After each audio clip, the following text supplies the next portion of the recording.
Today, I want to share with you a chapter from my book, Trend Following Masters Volume 1. No big setup. Enjoy the insights and just imagine how crazy this world is that this story exists. What an amazing time to learn how things really happen, how things really unfold. It's always a surprise. It's never predicted. Enjoy.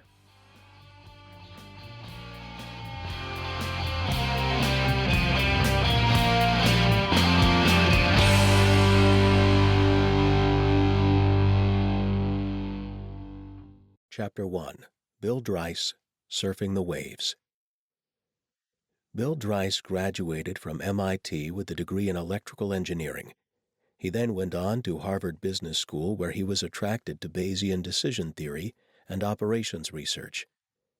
After graduating, he went to work for a think tank in California that was doing computer modeling of strategic and tactical warfare, and that introduced him to state-of-the-art modeling. Bill says of his time at the think tank, "We were working under Air Force contracts, and we were exploring different kinds of tactics and missile firing strategies, or ground wars in Europe, and that sort of thing. Most of the work was done by young engineers with mathematical backgrounds."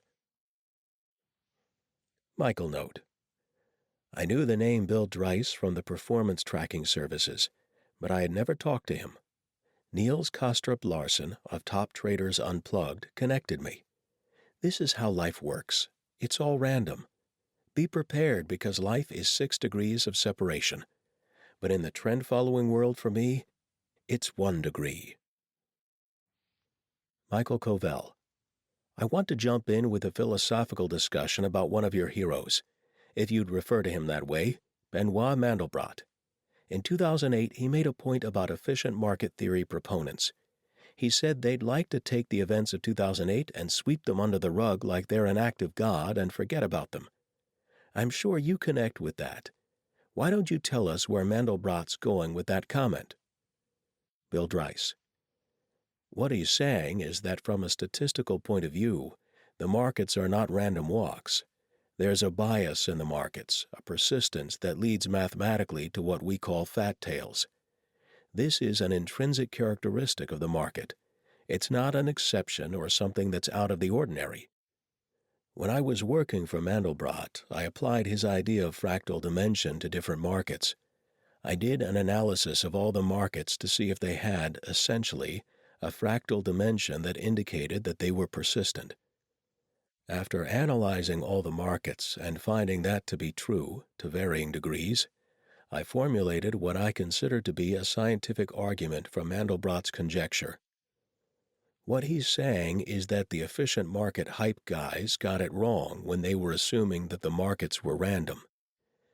Part of the reason, in my opinion, was that these top economists were unable to beat the market themselves, so they decided that nobody else should beat it either, and so they came up with the idea that the markets were purely random. What's notable is that Mandelbrot's first paper on fractal geometry dealt with the futures market in cotton. There was a popular book called The Random Nature of Stock Market Prices that was published in 1974. Mandelbrot was the dissenting voice in relation to the random walk theory of the markets at that time. Even now, the random walk seems to be embedded in the academic view. It's long since been proven, not only by analysis but also by experience, that the random walk is not true, and the idea that the markets do in fact have fat tails is pretty much accepted, certainly among market participants. That's what provides the basis for trend following. It says that trends persist longer than would be expected if it were a random distribution. It's true that the particular methodology I use is based upon fractal geometry, but the persistence in the markets is what makes any reasonable trend-following system operational. Michael. Let me focus on the word academic for a moment.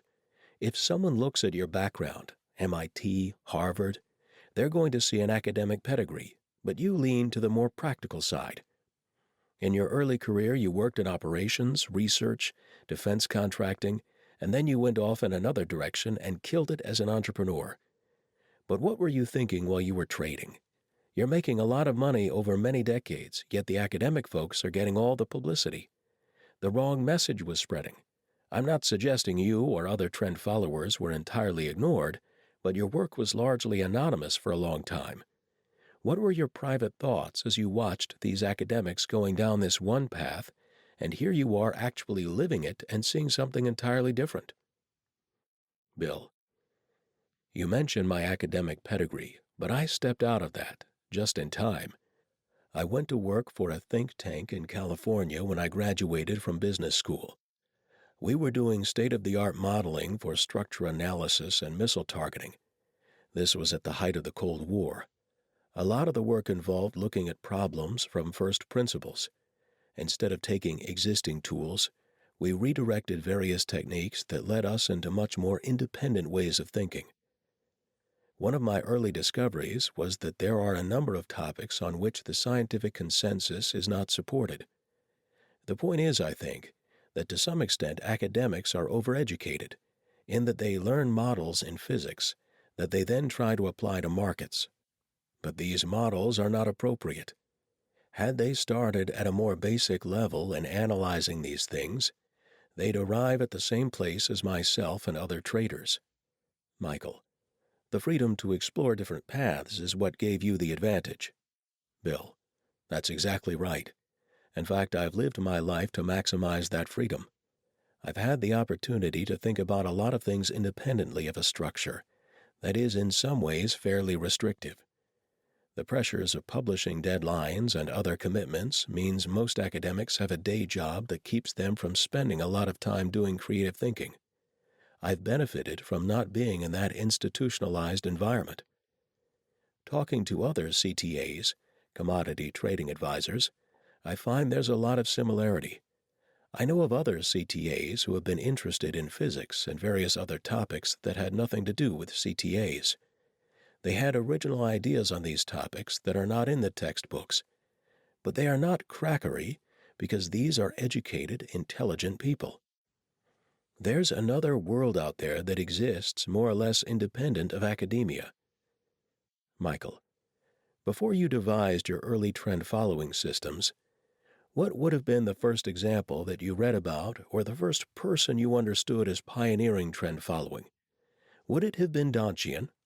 Bill: My boss at the think tank was a retired Air Force colonel who had come across Donchian, and he got me interested in his ideas. I had access to Air Force computers, and I also read Edwards and McGee, the Bible of technical analysis, and found it somewhat helpful. Although most of the patterns they used were informative, the only ones that counted for me were things like trend lines and support and resistance. I set out to design a system that automated that kind of technical trading. That was my first system. My second system, the one that started in 1991, was based upon a more sophisticated analysis of the data that came from Mandelbrot, but generally contained the same features as my original model in terms of trend lines and support and resistance. Michael: Can I keep you on that early stage? I'm curious. I bring up Donchian and you bring up Edwards and McGee, two different approaches. When you first understood what Donchian was doing, did you go ahead and reverse engineer it and figure it all out for yourself? Bill: Well, no. I think Donchian was moving average crossovers, if I remember correctly. It was pretty basic stuff. In the early days, simple systems worked well because nobody was using them. You're competing against discretionary traders who had all the impediments of that style of trading. Almost any system would beat the average discretionary trader. That changed over time as more and more people got into the business. But nevertheless, the business is pretty much the same as it was. It's a matter of designing a system and then sticking with it. Michael: Let's talk more about those early-stage personal philosophies. In preparing to talk with you today, I started to think of isolation, in the sense that here you are, you're figuring out where you want to go. You've got a few pieces of information, a few data points from other people. You weren't necessarily in a collaborative team. You weren't calling up Bill Dunn, John W. Henry, and Ed Secoda. You were doing your own thing. Bill. That's right. They were doing their own thing too. We were all discovering the same phenomena. I know Ed Secoda and Marty Bergen made the same discovery, or should I say, they confirmed the discovery of Donchian, that a system would generally beat discretionary traders, or most traders in terms of the market. This has been discussed extensively by Daniel Kahneman in his book Thinking, Fast and Slow, in which he talks about comparing clinicians against simple systems. The systems tend to do better, not because they're smarter, but because they're more reliable. They aren't subject to a lot of psychological and other biases that tend to work against the trading. We're born with certain psychological biases, and they're hard to overcome. Of course, as a systems trader, the hardest thing is to stick with your system, because you're always looking at the markets and saying, oh, gee, maybe it's going somewhere else, or whatever. The most important part, which is understood by all the traders you mentioned and anybody who is successful at trend following, is to stick with your system regardless of what you think the markets are going to do. Michael, as a trend following trader going back many decades, when you read Thinking, Fast and Slow for the first time, wasn't there a side of you that said, well, me and some of my peers figured a little bit of this out a long time before it was popular? Bill, that's exactly right. But by the same token, Daniel Kahneman was doing his work at about the same time that we were doing our work, though we were operating in different spheres. Maybe we didn't know about him and he didn't know about us, but it wasn't like we scooped Daniel Kahneman. We were applying the knowledge. We were applying his first algorithm to clinical practice back in the 70s. It's a matter of different people working in different fields. Michael, let me take you back to where I started this conversation, because I would love you to put on your professorial hat. Let's imagine you've got a room full of doctors, attorneys, young MBAs, all kinds of people, and they don't know about you. They would say, gosh, you did well in 2008. But in the movie The Big Short, the one guy who did well did something different. He was in all kinds of markets that were moving. When they hear your track record for that particular year, a lot of people will think, oh, he did what the Big Short guy did, or he just shorted the S&P. They won't have this holistic view that it was all of these markets moving.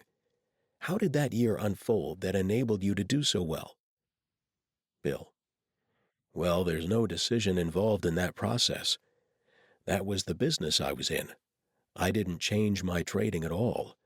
I might say that this was a banner year for all CTAs who were trend followers, for the simple reason the markets trended strongly. Anybody who was a trend follower was going to capitalize on that. The difference between me and the guys in The Big Short is they actually dug into this stuff and figured out what was going on and had a specific plan to deal with it. Me, I was lucky. It was a market situation, which was amenable to the way that I trade, but I didn't do anything different. I didn't foresee the crash. It happened, and I was in the right place at the right time. Michael, your strategy from the ground up was built to take what the markets give you. Bill, that's right. And that's again where persistence comes in. The markets exhibit persistence, and that's what allows me and other trend followers to make money. Michael, I know you're a fan of surfing. How long have you surfed? Bill, I caught the bug when I left college. One of the reasons I got into commodities was it was something I could do from wherever I wanted, could live wherever I wanted, and design my life around surfing. Over the last few years, I've tapered off a bit because of age, but for a long time, surfing defined my life, where I lived, and what I spent my time doing. Michael, that's an inspirational point to consider in this day and age where so many people don't design their lives. People talk about it on social media and share all these ideas now, and Tim Ferriss has written a book about what you described. But you were doing it a long time before. Did you have anybody in your life who was giving you these freedom ideas to go live that way? Or did you look at it and say, okay, this trading thing looks cool, I want to surf, so let's connect the dots here, and this is what I'm going to do? Bill, it evolved over time.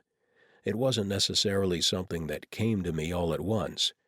What I remember is that I was working for a company and I thought, what about my boss? Do I want his job? Do I want to work 60 hours a week, 80 hours a week, or whatever? Make more money and buy a car, big house? And then what about his boss? Do I want to be his boss? And then I said, no, I want to have leisure time. I want to retire when I'm young so that I'm physically and mentally able to do the things I want to do and worry about my old age when I get there. Michael, is there anything in the surfing mentality that you've connected to your trading or that you see philosophically in the act of surfing? Bill, there's a whole sociology behind surfing. It was sort of an out-bum mentality. The idea of being free and being able to travel and being there for the surf. The surf is a jealous companion because when it comes up, you got to be there. It's not like skiing where there's snow in the mountains and you go to the mountains to ski. The surf comes up at unpredictable times. You have to be available to go surfing when the surf's up. That's the nature of the sport. A lot of people lived that way. They weren't necessarily commodity traders. They were cab drivers or doctors, anybody who could manage their own lives to the point where they could do what they wanted, more or less when they wanted to. And so, after a while, that became the world I've lived in for most of my life. The other advantage is that I've been able to think deeply about a lot of different things, not just commodities or surfing, and give free rein to my imagination or my research in other fields. There was also the broader movement of the counterculture and its association with dropping out. But I wasn't dropping out. I was focused more on the moment than on planning for the future, accumulating wealth or whatever. Michael, out of curiosity, did any of your surfing companions ever get an inkling of the career that you were living? Bill, nobody knows what it's like to be a trader except another trader. On the other hand, they knew what I did, that I made my money by trading the markets. It didn't take up a lot of time, and I ran a computer program. Some of them were well educated and sophisticated enough to have a general idea of what I did, but the people I surfed with had different professions. They had all worked out a way to live so that they could be free when the surf came up. In my view, I'm not a particularly unique person. I just found a way of making myself available to the surf. Other people had their own ways. In those early days, there weren't a lot of people who did that. You pretty much went through all the stages leading to your career. And I stepped off the bus, I guess. Michael, did you always have the even keel that I see right now, even when you were, let's say, 21? Were you always pragmatic and thoughtful? Bill, I wouldn't call myself even-keeled. I was pretty crazy. Michael, let's go back to trend following. Back in the day, here's what Donchian's doing, and you look at Edwards and McGee and you got some inclination about where other people were going at that time. And I guess you could have gone the Donchian direction and adopted a fairly simple approach. But in your interview with Niels at Top Traders, you revealed that your approach is a touch more complicated than a typical trend-following price-action system. It seems like you're getting to the same place, but you're getting there in your own unique way. Bill, I was taken by the geometrical aspect of traditional technical analysis. My original idea was to take what was valuable in that technical analysis and turn it into a system so that it was not based on judgment. In other words, if you're drawing trend lines and such like from a discretionary basis, there are a lot of different possibilities. And if that changes, then you're in a position of relying on your judgment to decide where to put the trend lines, which leads to the inconsistency that I'm trying to avoid. All I did was take what seemed to be fairly straightforward rules and turn them into a system, a computer program. Michael, do you think that Edwards and McGee put that work together without the systematic computer approach that you did? Bill, I put my original system together largely without computers because I was one of the first people to have a PC back in 1976. Most of my system development and testing was done manually with CRB, chart books, that sort of thing. You don't need a computer to run a system. You have to think like a computer. In other words, do the same thing over and over. Computerizing the strategy was a matter of taking that logic, those procedures and programming into code. Michael, the fractal wave algorithm is quite a different approach than if somebody was to explain a breakout price action trading system, but it's aiming for a similar outcome. It's taking what the market gives you. It's trying to get the meat of the trend. How would you describe the fractal wave algorithm to those unfamiliar with it? Bill, it's based upon the premises of fractal geometry, where you have nested patterns, a pattern within a pattern within a pattern. The most basic pattern is a zigzag. The price goes up, down, and then up. You can use that as the basis for developing a system that incorporates higher and higher levels of detail. The performance of the system is based upon the underlying theory of these distributions that have fat tails. Although it was attractive to design this around the fractal wave algorithm, that's obviously not a necessity. Michael, it worked for you. You figured it out. Bill, I was working with a friend of mine. He's the one who came up with the logic behind the fractal wave algorithm. We started off by trying to automate the Elliott wave, which was popular at the time, but we found out that it was impossible because the Elliott wave relies too much on discretion to determine where the waves are.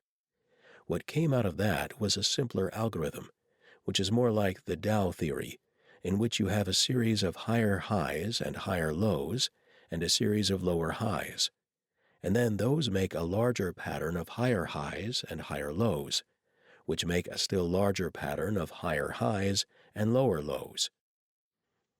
The fractal wave algorithm was essentially the automation of the Dow theory that provided a substrate for determining where you would put your entry orders and your stop-loss orders and so on. The fractal wave provided a structure, but it wasn't literally a system. It's a structure that gave you various options as to where to actually place your trades. Michael, is your time frame weekly bars? Bill, my first system was daily, but after a few years it became less effective when I started exploring the fractal wave algorithm. My first idea was to trade the short-term system in the direction of a long-term indicator. What I discovered was that I might as well trade the long-term indicator. In other words, instead of taking pieces out of a trend, I'd try to get as much of the trend as possible. Obviously, that exposes you to a bit more risk, but the risk is mitigated by trading a number of markets. I trade about 40 different markets, and it's less onerous to trade off the weekly charts. Also, it seemed to be more in tune with the actual market fundamentals because, after all, whatever we do in commodities is based upon the cash markets. I think of myself as a trader who believes in the fundamentals, but I don't trade directly based on those. I trade on the idea. For example, when the price of copper goes up, people start digging new mines, which leads to oversupply and so on. You have these cycles related to particular commodities that sometimes play out over years. If you're trading longer term, you're more in tune with those longer term cycles. That's essentially where I ended up. It was partly a matter of convenience, but it seemed to match the market better and avoid a lot of the noise. Michael, there's no doubt that what you've said should resonate with people who claim to be trend-following traders. But when I ask them about their favorite time frame, they tell me it's 5 minutes. Bill, they're living in a different universe. I have a good friend who's a high-frequency trader, and I know enough about what they do to realize that the dynamics, the theory, the behavior of the markets, all of that is different than long-term trading. Michael, I would think that if people want to be inspired by you and take a stab at trading, trying to emulate your path makes a lot more sense than trying to emulate the high-frequency path. Bill, if you look at the people who've been around for a long time, most of them have gravitated toward longer-term trading. It's partly because high-frequency trading's a hard game. There aren't that many people who are successful at it. According to my friend, who's been in it since the beginning, when it started out it was pretty easy because nobody else was doing it. It was the same as when I started out as a systems trader. You had an advantage over the average trader because you had the technology that wasn't being widely applied.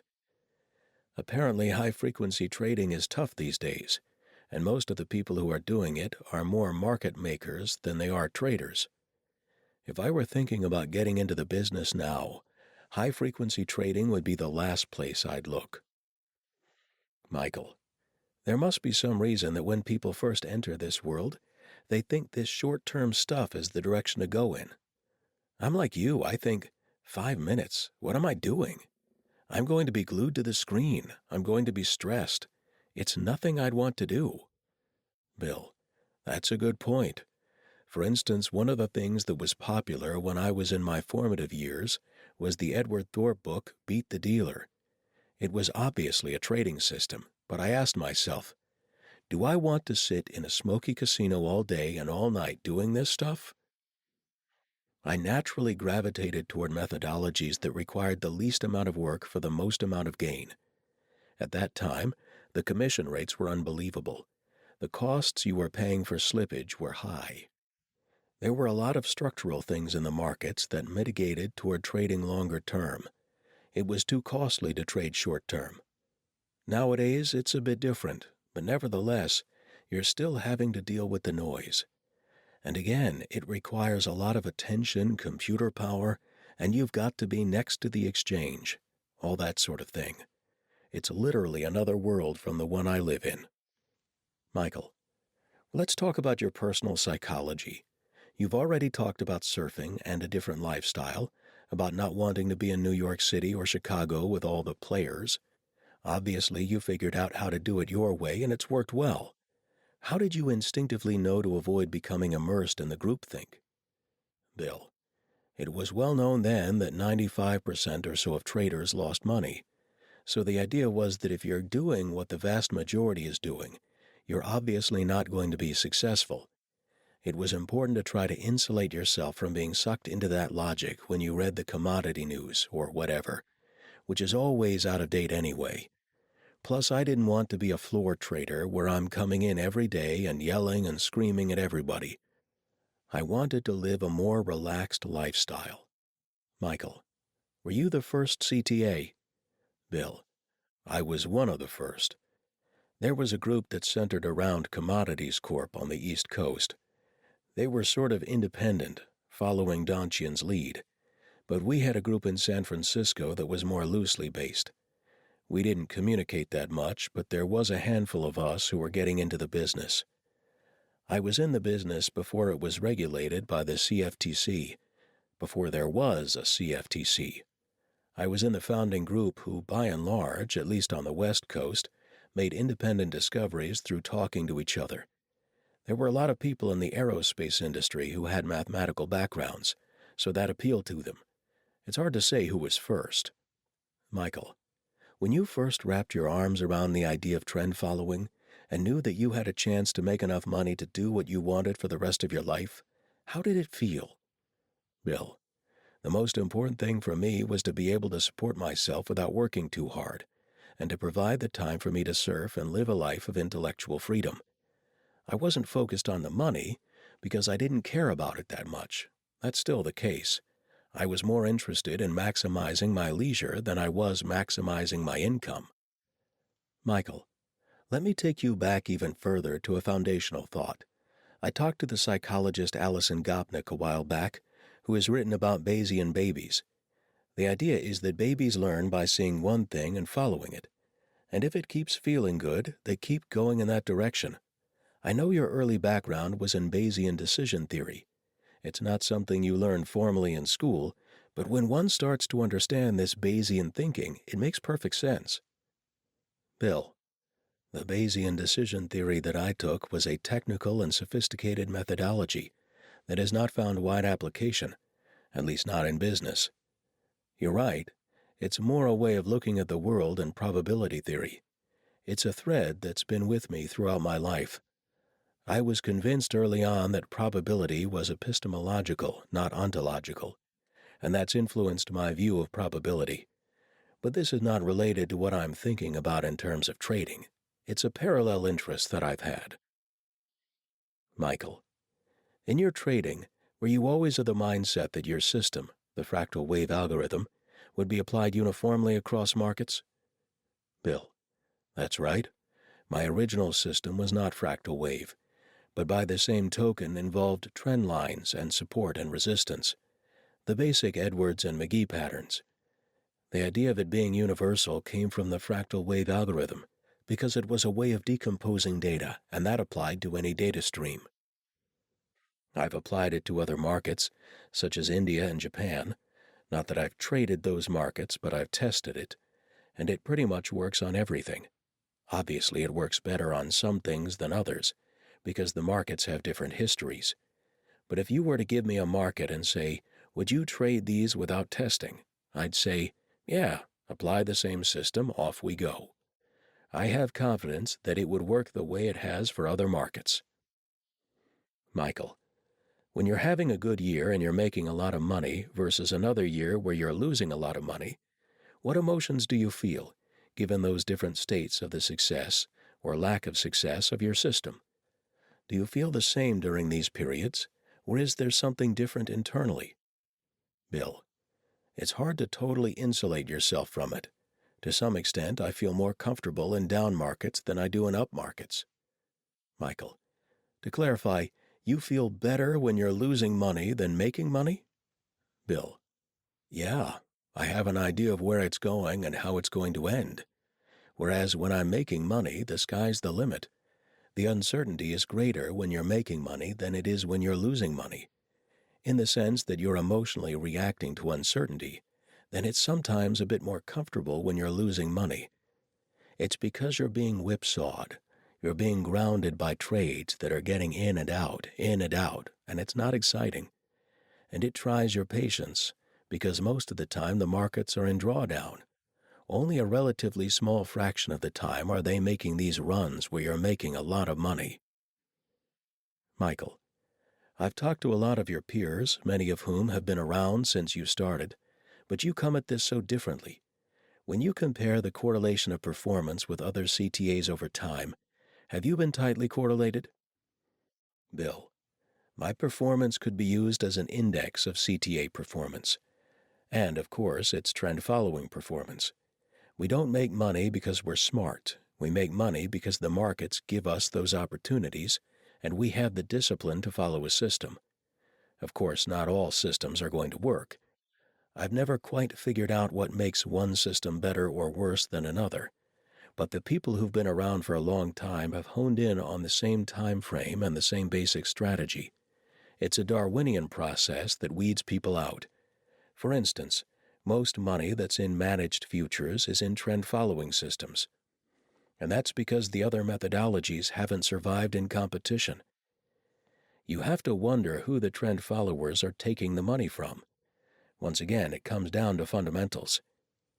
We're selling insurance to people who are producers or consumers, who need the product and are willing to lock in profits. It comes down to a classical arbitrage game in which we're willing to accept risk and take it off the shoulders of the people who don't want it. It's all pretty simple. After all these years, it's gone through a long evolutionary process, and I think it's pretty much stabilized now.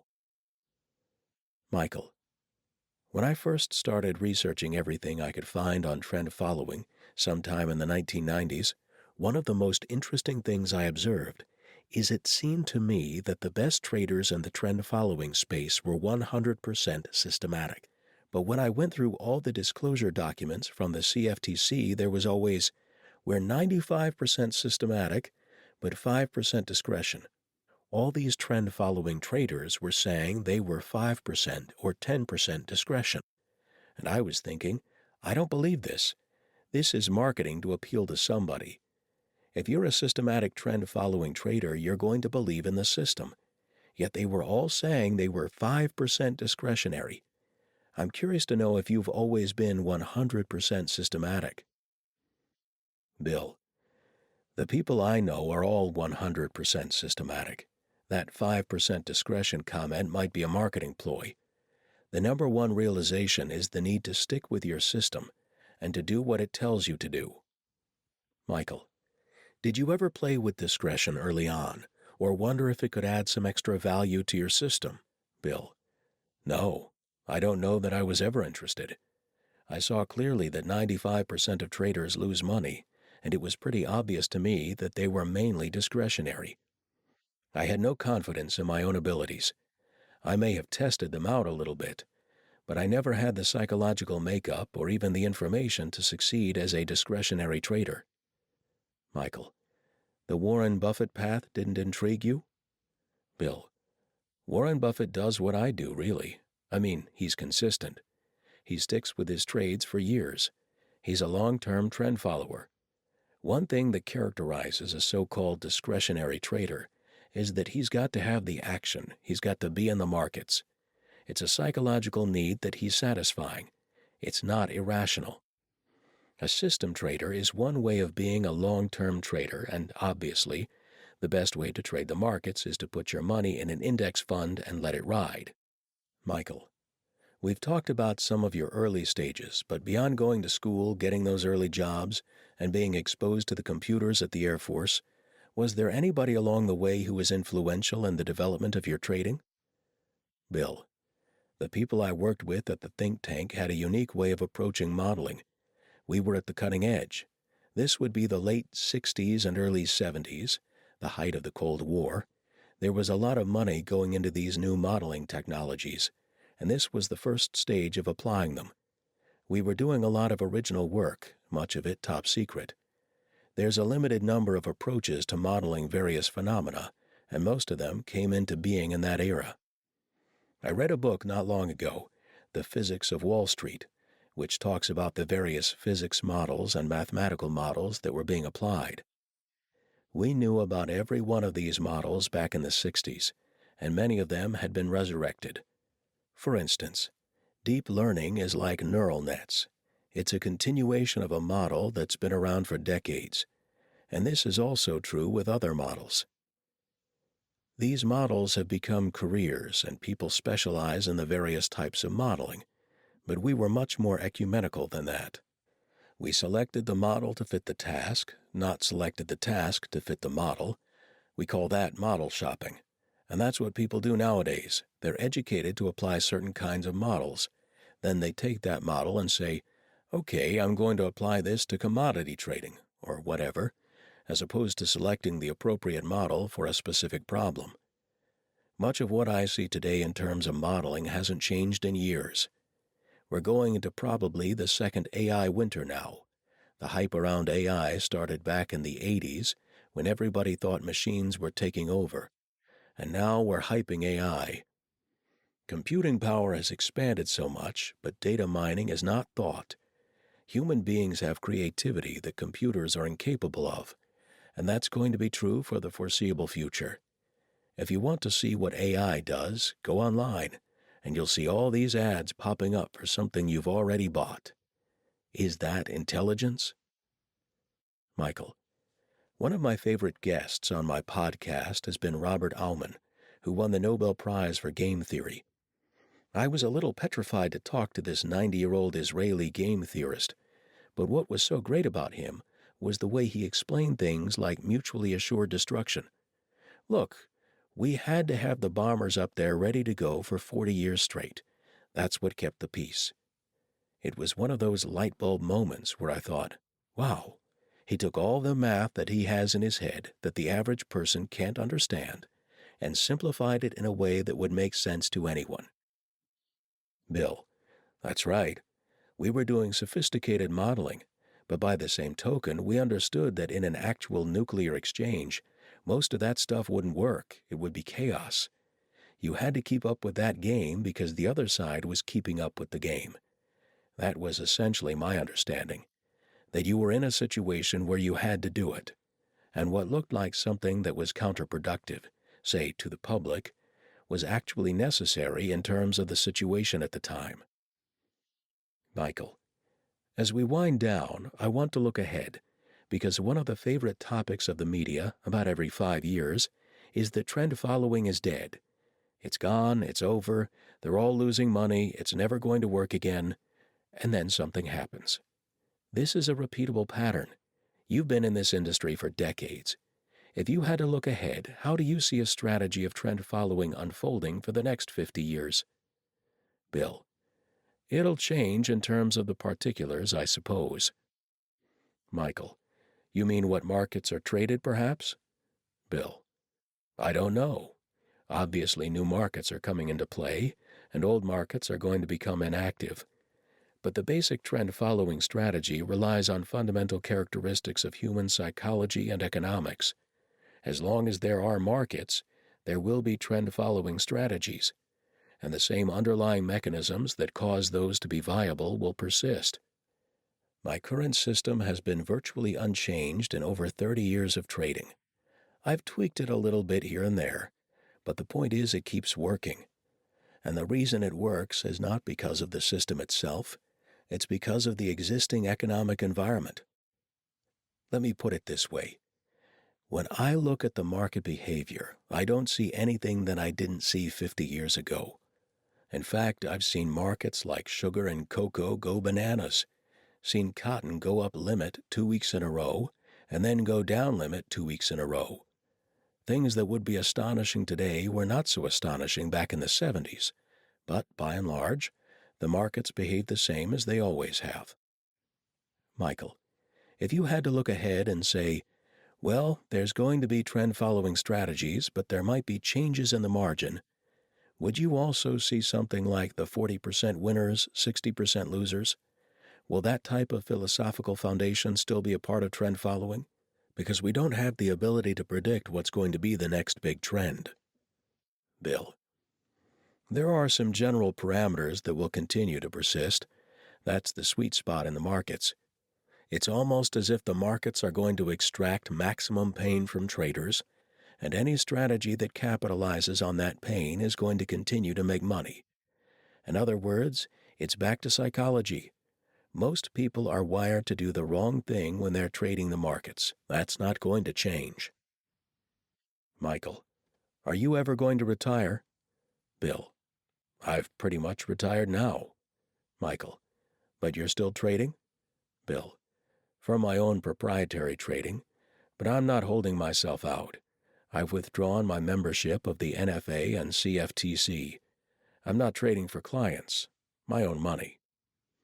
Michael, will you ever stop that? Bill, probably. I'm getting close to that, because even what little I'm doing requires that I stay engaged on a daily basis. Michael, there must be a part of you that still loves it. Bill, less and less. I've got enough money. Just put it in an index fund and forget about it. Michael, I've taken you through all kinds of territory, and I appreciate you giving me some flavor. Consciously, I did not want to take you on a linear path. Bill, I appreciate that. I was apprehensive about having to tell my story all over again, but I enjoyed this much more than I thought I would.